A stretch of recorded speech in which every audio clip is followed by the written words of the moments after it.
Alors bonjour, je suis ravie de vous retrouver sur ma chaîne Creative Life pour vous parler d'aquarelle. Alors aujourd'hui, le sujet c'est les techniques pour bien démarrer l'aquarelle. Donc pour bien démarrer l'aquarelle, aujourd'hui il y a en fait la première chose c'est le lâcher prise.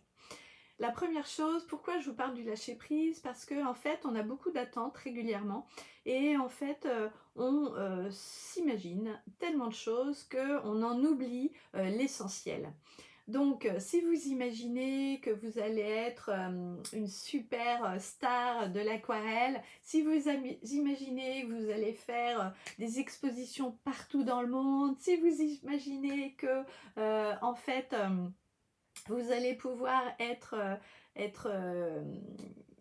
idolâtré, eh bien, grand bien vous fasse. Mais pour aller jusque-là, il va falloir passer des étapes. Donc, il y a plusieurs techniques pour démarrer l'aquarelle et donc le lâcher-prise en fait partie. Parce que l'aquarelle est un médium où on va justement être satisfait, mais on va souvent être insatisfait.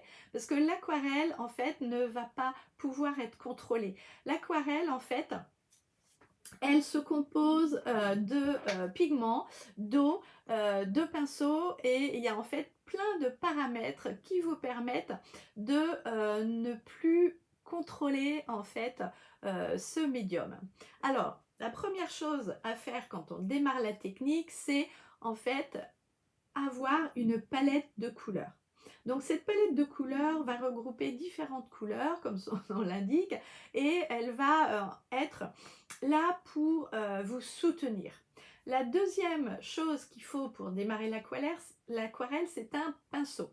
Donc ce pinceau va être, il y a tellement de sortes de pinceaux, je vous avais fait une autre vidéo en fonction des pinceaux. Il y a tellement de sortes de pinceaux que le pinceau est un prolongement de la main et on va l'utiliser comme justement un soutien, un guide et ça c'est vraiment très enrichissant. La troisième chose, c'est le papier. Donc le papier, vous avez des papiers en coton et des papiers cellulose. Et en fait, ces papiers-là vont vous permettre d'avoir un support. Donc utilisez des beaux papiers, utilisez des papiers qui vous ressemblent. Ne prenez pas le premier papier très peu cher parce que vous allez être déçu. S'il y a des papiers avec des prix si divers, ça vous donne en fait, ça vous explique pourquoi en fait. Donc les papiers coton que j'utilise sont importants pour avoir le rendu idéal pour vous. Mais faites-vous confiance, allez chercher un papier, allez chercher ce qu'il vous convient. Moi, je vous ai mis en bas, en fait, les liens des papiers que j'utilise. Mais surtout, n'hésitez pas à aller retrouver et choisir le papier qui vous convient. La quatrième chose, c'est il vous faut aussi un tissu absorbant pour essuyer les pinceaux, pour essuyer les pinceaux et la peinture. Donc ça, c'est une autre chose. Et la dernière chose qu'il vous faut, c'est un bocal d'eau. Donc moi, j'utilise deux bocals d'eau, deux bocaux. Le premier, c'est un pour diluer et l'autre, c'est pour vraiment bien, bien, bien laver le pinceau. Parce que c'est souvent on va mélanger les couleurs sans le savoir si votre pinceau n'est pas encore bien nettoyé.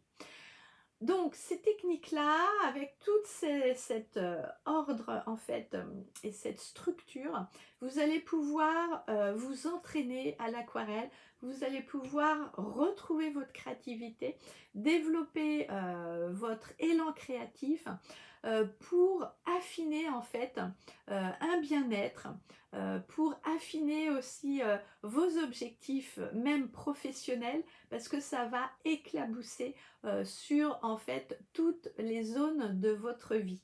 Et ça, j'en suis vraiment le témoin parce que j'utilisais toujours l'aquarelle pour affiner mes besoins, mes envies. Vous pouvez aussi dessiner à l'aquarelle ce que vous voulez vraiment pour votre futur, pour ce qui existe aujourd'hui. Et vraiment, vraiment, on va aller pas à pas vers une technique qui vous ressemble avec l'aquarelle. Alors, j'espère que cette vidéo vous a plu et que vous aurez justement envie d'aller plus loin. N'hésitez pas à vous inscrire sur la chaîne et puis à découvrir les autres vidéos.